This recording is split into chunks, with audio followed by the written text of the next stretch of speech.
Hi everyone, today we are going to start 6.1, which is use similar polygons. First, we're going to review proportions. So I have 12 divided by 2 is equal to x divided by 3. To solve for x, remember we're going to use cross multiplication. So I'm going to start by multiplying 2 times x, which is just 2x. And this is equal to 12 times 3, which we know is 36. From here, I have an easy equation. I'm just going to divide by 2 on each side. And then x is equal to 18. So this is something that you learned in Algebra 1. Similar polygons. Two polygons whose corresponding angles are congruent and whose corresponding sides are proportional. So once again, the corresponding angles are congruent, meaning the same measure, but the sides are not the same length. They are proportional.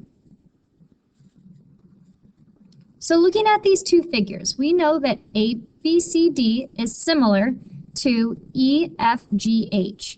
Now, this little squiggle means similar. Let's write down all the corresponding angles. Well, just like with congruent angles, with congruent figures, order matters. So A is the first letter in that group, and E is the first letter of our second group, meaning A and E are congruent. So I'm going to write that down, but angle A is congruent to angle E. Next we have angle B and F, so I know B and F are going to be congruent. So let's write that. To angle F. C and G are going to be congruent. 3. So I have angle C is congruent to angle G. And finally, we have D and H. 2, 3, 4. So I'll write that over here, that angle D is congruent to angle H. So order matters. All right, next we're going to talk about the ratio of the corresponding sides. So with these similar figures, the side lengths are not congruent. They are not the same length. And if you look at those two figures, we see that the blue figure is smaller than the red figure. So we just have to write the ratios, which sides correspond with each other. So let's start with AB. We know AB corresponds with EF. So I'm going to write this as a ratio or a fraction. So AB over EF. All right, well, this ratio is going to equal the ratio of the next side, which we'll use side BC. And we know BC corresponds with FG. Now remember, since I used AB at the top of my fraction, and that corresponds with my red figure, I want to keep all of my sides for the red figure in the numerator of my fractions. So BC must go in the top, and then FG must go in the bottom. This is true anytime we're writing similar figures. All right, now we're going to look at our next corresponding sides. So I have CD and GH. So CD has to go in the top, GH has to go in the bottom, and then finally DA and HE. So DA and HE. Scale factor, the ratio of the image of the preimage in similar figures. If two polygons are similar, then their ratio of the lengths of two corresponding sides is called the scale factor. So I'm going to scroll back to the last side. So when we wrote these ratios, AB over EF, BC over FG, and so on, if those were actual numbers, so we knew the side lengths, and we did that division problem, each of those ratios would be the same number because they have to have the same scale factor. All right, so what is the scale factor? Now, depending on where we're looking, if we're going from figure A to figure B, we see that our figure is growing. That means that our scale factor is going to be greater than 1, because if you multiply something by something larger than 1, it's going to increase. If we're going from figure B to figure A, we see that our figure is getting smaller, meaning that we are going to be multiplying by a fraction or a number smaller than 1. So a fraction smaller than 1. So let's look at the scale factor from going from A to B. So we know that we need to multiply something greater than 1 for our figure to get larger. So I'm going to look at two of the sides that correspond to each other. So I have 4 and 6. These are corresponding sides. So to figure out the scale factor, I'm just going to take my two numbers and divide them by each other. However, I need to figure out which division problem would give me a number larger than 1. And in this case, I would take 6 in the numerator and divide that by 4. Now, 6 divided by 4, that does simplify, and that simplifies to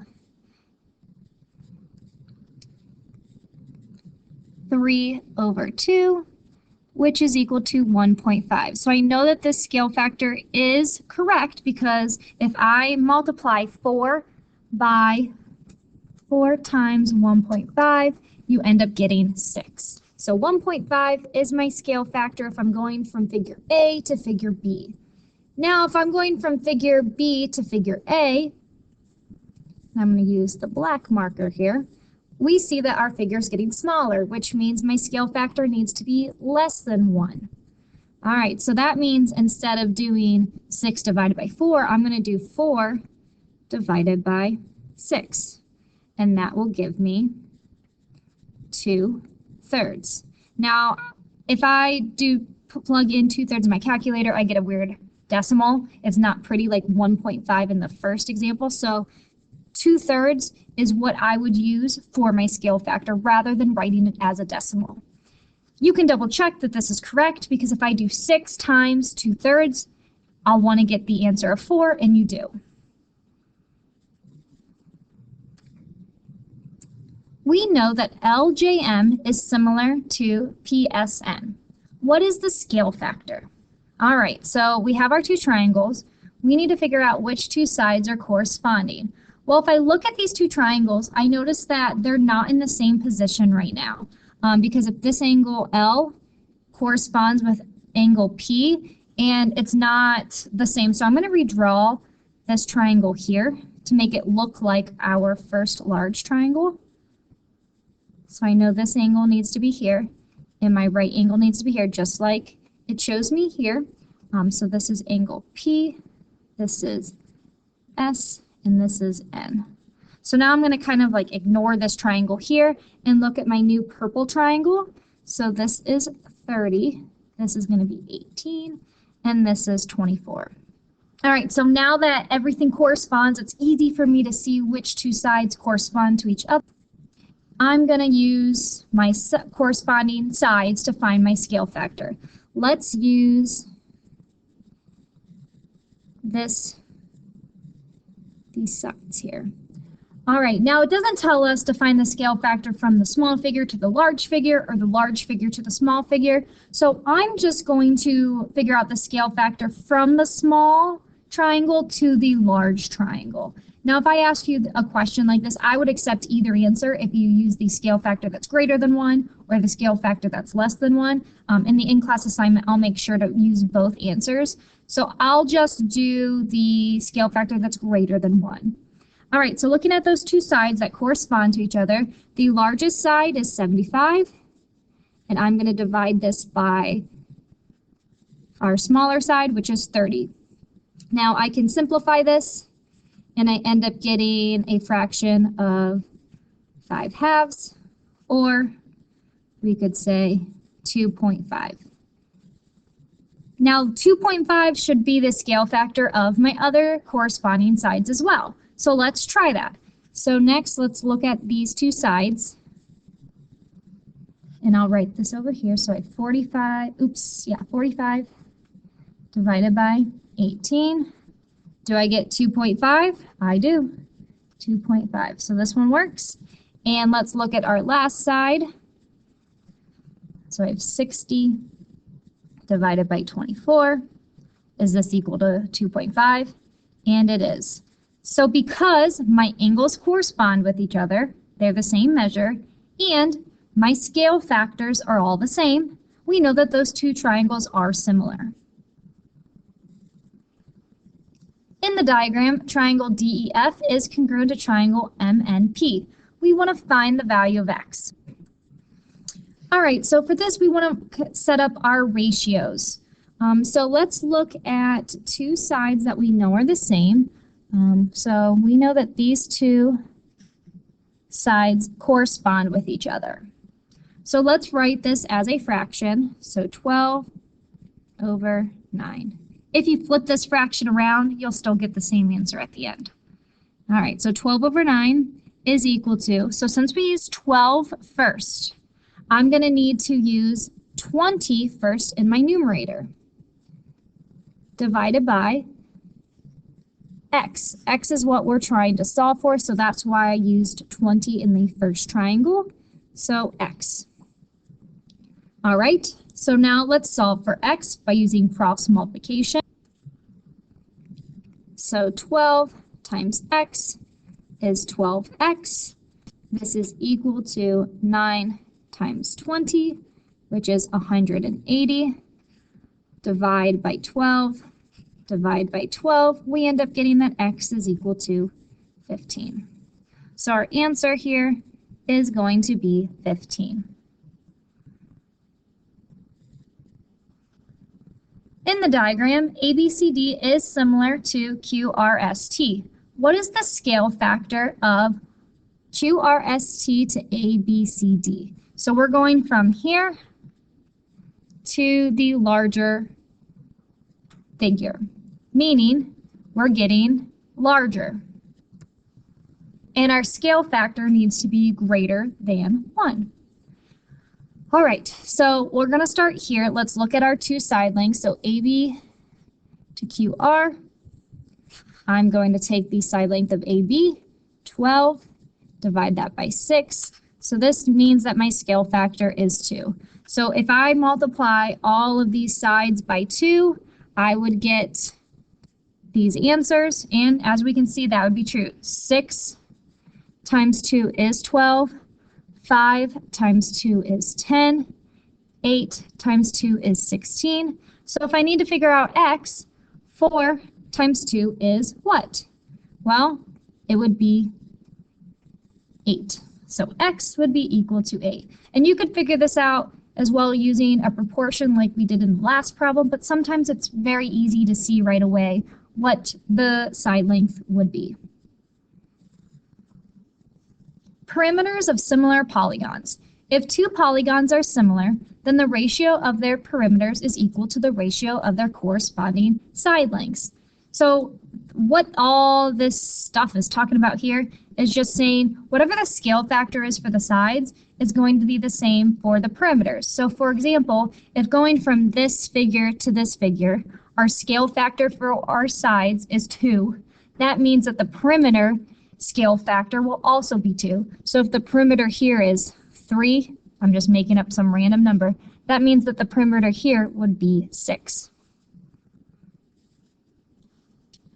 All right, so for this question, we know that ABCDE is similar to FGHJK. We want to find the scale factor of FGHJK to ABCD. So we're going this direction here, meaning our scale factor needs to be less than 1 because we see that our figure gets from the larger to the smaller, so we're getting smaller. We need to find the value of x, and then we're going to find the perimeter. All right, so first, our scale factor, we're going to take 10, divide that by 15, and when we do that, we get 2/3. So our scale factor is 2/3. Next, we're going to find the value of x. Let's write a proportion here. So I do know these two sides. So 10, oops, should write it here. So 10 over 15 is equal to, we're trying to solve for x. So x corresponds with this side here, 18. So x over 18. I need to cross multiply. So I'm going to come down here to finish this. So 15x is equal to 10 times 18, which is 180. Divide by 15, divide by 15. We get that x is equal to 12. So my answer for number 5 here, and sorry I'm running out of room, is x is equal to 12. So now we need to figure out what is the perimeter. All right, so we know this is 12. Well, remember the scale factor corresponds with the perimeter as well. Now I don't know what this side is, and I mean I could figure it out by doing another proportion, or I could just look at my perimeter of the large figure here because I do know all of my sides here, and then multiply it by my scale factor, which is 2/3. So let's do that. So let's find the perimeter of my large figure here. So I have 15 plus 9 plus 12 plus 15 plus 18. And when I add this up, I get 69. Then I'm going to multiply it by my scale factor, which is 2/3. And I end up getting 46. So the answer for part C then, my perimeter of A, B, C, D would have to be 46. Similarity and congruence. Notice that any two congruent figures are also similar. Their scale factor would be 1:1. So in triangle ABC and triangle DEF, the scale factor is 5/5, which is 1. So you can write congruent triangles as similar triangles. You won't really see this much, but this is in the book, so I figured I'd state it for you guys. So congruent triangles are similar, but remember, similarity doesn't necessarily mean that it's congruent. Majority of the time, they are different sizes. All right, next. In the diagram, triangle TPR is similar to triangle. My goal here is to find the length of the altitude PS. So PS is here. I'll call this X. All right, so let's look at things that I do know. I know that these two sides correspond to each other. So I do know that TR over XZ, well, TR is 6 and 6, which ends up being 12. And XZ is 8 plus 8, which is 16. And I end up getting a scale factor of 3/4. All right, so now what I'm looking at is I'm trying to figure out X, and it compares to our side length of 20. So I'm going to have PS, which is what I'm looking for, over PY. And I know that that has to equal 3/4. Why? Well, that's my scale factor, which I found in the first part here. So let's rewrite what we know. So I don't know PS, I'm going to call that X. What I do know is PY, and that is 20, is equal to 3/4. I'm going to use cross multiplication to solve here. So 4 times X is 4X, is equal to 20 times 3, which is 60. Divide that by 4, divide that by 4. So we get that X is equal to 15.